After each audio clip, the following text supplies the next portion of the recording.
வணக்கங்கள் சிவங்களே.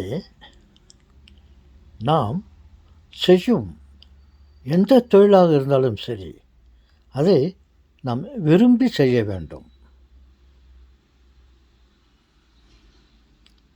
அதை நாம் விரும்பி செய்ய வேண்டும்.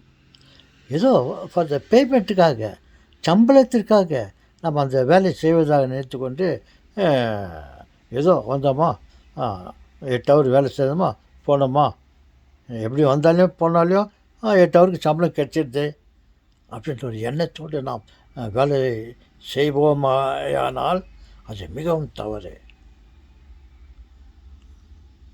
அதை நம்முடைய சொந்த வேலையாக நினைத்து கொண்டு அதை சின்சியராக, சுத்தமாக, அது சரியான முறையில் அதை செய்து முடிக்க வேண்டும்.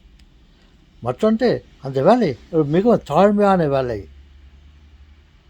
அவர்கள் செய்வது உயர்ந்த வேலையாக இருக்கிறது, நம்ம எப்படி இந்த வேலையை செய்கிறது என்று அச்சப்பட்டு மனம் நொந்து கொண்டு நாம் செய்யக்கூடாது.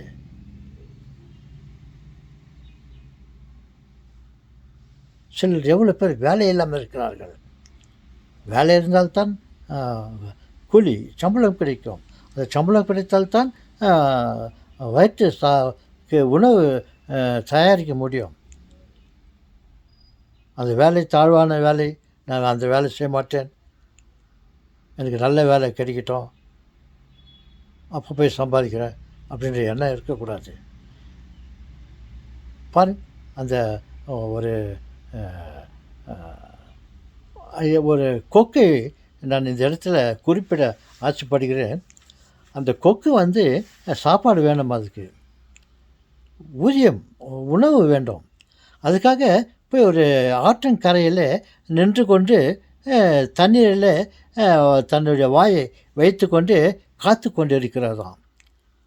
அப்பொழுது நிறைய சின்ன சின்ன மீன்கள் எல்லாம் அந்த கொக்குக்கு கிரியன் இல்லை, கொக்கு அது எதில் எல்லா மீன்களும் போயினே இருக்குமா. அப்போது இந்த கொக்கு ஒரு மீன் கூட பிடிக்காதான். அது போனது சாப்பாட்டுக்கு கிடைக்குமா, மீன் கிடைக்குமான்னு சொல்லிட்டு அது போச்சு. அது எனக்கு நல்ல வேலை கிடைக்கட்டும், எனக்கு பெரிய மீனாக கிடைக்கட்டும், ஹெல்த்தி ஃபிஷ்ஷாக நமக்கு கிடைக்கட்டும், அது வரையிலும் நம்ம இந்த சின்ன சின்ன ஃபிஷ்ஷெல்லாம் நான் சாப்பிட மாட்டேன் அப்படின்னு சொல்லிட்டு அந்த கொக்கு வர மீன்கள்லாம் சாப்பிடாம ஓடும் மீன் ஓட உரும் மீன் வருமளவும் காத்திருக்குமாம் கொக்கு.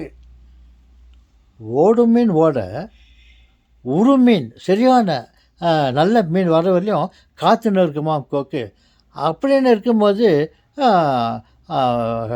கால் கழுந்து போயிட்டு அது கடைசியில் அது ஒரு பெரிய மீனே வரல. அதுக்குள்ளே ஏதோ இதுக்கு ஒரு இடைஞ்சொல்லி ஏற்பட்டு இங்கேருந்து விரட்டப்பட்டது. அது அந்த இடத்த விட்டு போக வேண்டிய நிலைமை ஏற்பட்டது. பாருங்கள், அது பெரிய வேலை வரட்டும், நல்லா மீன் வரட்டும்னு காற்று நின்றுதான் கட்சியில் அன்றைக்கி அந்த உணவே கிடைக்காது போச்சு. இன்னொரு குக்கி அதே மாதிரி தான் தண்ணியில் வாயை வச்சுக்கின்னு நம்ம சாப்பிட்டு வந்துக்கிறோம். ஏன்னா மீன் கிடைக்குமா சொல்லிட்டு பார்த்தாக்கா சின்ன சின்ன மீன்கள் நிறையா போயின்னு இருந்துச்சா. ஒரு மீனுக்கு பதிலாக இப்போ ஒரு பெரிய மீனுக்கு பதிலாக 10 சின்ன சின்ன மீன்கள் வந்துட்டு கூட இல்லை. அதை அனைத்தையும் நல்லா வயிறார சாப்பிட்டு கொண்டு சந்தோஷமாக பறந்து போயிடுச்சோம். பாருங்கள், இது எனக்கு பெரிய வேலை தான், மீன் தான் வேணும் அப்படின்ட்டு கிடைச்ச சின்ன சின்ன வேலையெல்லாம் கிடைக்காம சாப்பாட்டுக்கு வழி இல்லாமல் கஷ்டப்பட்டு இருக்கிற நிலைமைலாம் ஏற்படும். நமக்கு வேலை கிடைக்க வேண்டும் என்ற ஒரு எண்ணத்தோடு இருக்கும்போது எந்த வேலை கிடைத்தாலும் அது நாம் சந்தோஷத்தோடு ஏற்றுக்கொள்ள வேண்டும். அந்த கடலில் தண்ணியில் எந்த சிறு சிறு நமக்கு என்ன வேணும், எதுக்காக வந்தோம், உணவுக்காக மீன் போய் சாப்பிடணும்னு சொல்லி வந்தோம். அங்கே கிடைச்ச சின்ன சின்ன மீன் தள்ளி சாப்பிட்டுட்டு சந்தோஷமாக போகணும். பெரிய மீன் வரட்டும், அப்போ தான் நம்ம சாப்பிட்லாம் பார்த்துருந்தாக்கா எல்லா மீன் சின்ன சின்ன மீன்களாக போச்சா, அப்புறம் பெரிய மீன் வரவே இல்லை. அந்த மாதிரி நிலைமையை நம்ம ஏற்படுத்தி கொள்ளக்கூடாது இந்த செல்வங்களே. இன்னொன்று வந்து எந்த வேலையாக இருந்தாலும் அது அஹ், அது கடவுளுக்காக நம்ம செய்கிற வேலை நினச்சிக்கின்னு இந்த வேலை செய்கிறதுனால தான் நமக்கு இன்றைக்கி ஊதியம் கிடைக்க போகுது. அந்த ஊதியம் கிடைச்சா தான் இன்றைக்கி நம்ம வீட்டில் நல்ல சாப்பாடு தயாரிக்க முடியும்னு சொல்லி சந்தோஷமாக வேலை செஞ்சுட்டு கெட்ட சிறு வருமானத்தை எடுத்துக்கொண்டு ரொம்ப சந்தோஷமாக இருக்கலாம்.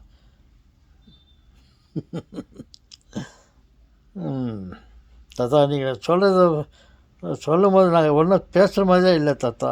நீங்கள் சொல்கிறது மிகவும் கரெக்டாக சொல்கிறீங்க தாத்தா. நான் கூட அப்படி தான் பண்ணியிருந்தேன் தாத்தா. இப்போ எங்கேனா வேலைக்கு போனாக்கா நல்ல வேலை கிடைக்கட்டும், நல்ல வேலை கிடைக்கட்டும் பார்த்துன்னு இருந்தேன். இதுவரையும் எனக்கு வேலையே கிடைக்கல தாத்தா.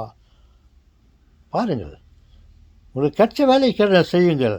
அந்த கிடைச்ச வேலையெல்லாம் செய்யும்போது உங்களுக்கு பலவிதமான அனுபவங்கள் உங்களுக்கு உங்களுக்கு கிடைக்கும். வேலைக்கு போகாமல் வீட்டில் உட்காந்துருந்தா தூக்கம் தான் வரும் உங்களுக்கு, சோம்பேறித்தனம். ஓகே செல்வங்களே, மீண்டும் சந்திப்போம்.